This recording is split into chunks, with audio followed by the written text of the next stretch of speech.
Hello guys, welcome back. In this video I will tell you how to unlock your permanently or temporarily locked Snapchat account. Follow this step, don't skip video, solve your problem. First of all, open any browser and search Snapchat Spot. Now tap on my account is locked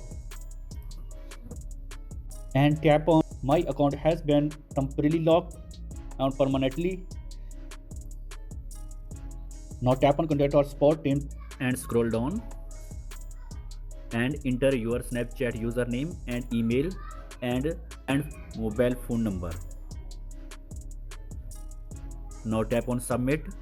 Waiting 20 hours solve your problem. So this is the video guys. For more videos please subscribe our channel. Thanks for watching.